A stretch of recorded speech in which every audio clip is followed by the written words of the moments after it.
নিজেদের বাঁচাতে মসজিদে ঢুকেছিলেন তিন ভাই, কিন্তু ঘাতকরা তাদেরকে বাঁচতে দেয়নি। মাদারীপুরের বালুর ব্যবসার বিরোধকে কেন্দ্র করে তিন ভাইকে কুপিয়ে হত্যা করেছেন প্রতিপক্ষেরা। রোজ শনিবার 11টার দিকে সদর উপজেলার খেওসপুর ইউনিয়নের সর্দার বাড়ির এই ঘটনাটি ঘটে।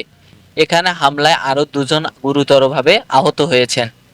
নিহত তিন ভাই হলেন আতাউর রহমান সর্দার ওরফে আফতাবুর, সাইফুল রহমান ওরফে হিটলার সাইফুল ও চাচাতো ভাই পলাশ সর্দার। এর মধ্যে আফতাবুর এবং সাইফুল সর্দার উপজেলা খেওসপুর ইউনিয়নের সদরবাড়ির আজিজা সর্দারের ছেলে।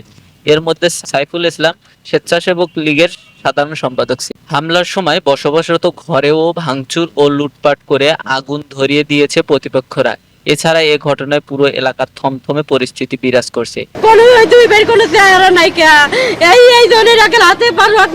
দিন পারে নাই, আজ 4 দিন আগে ঢুকছিল, তারা চেষ্টা করে।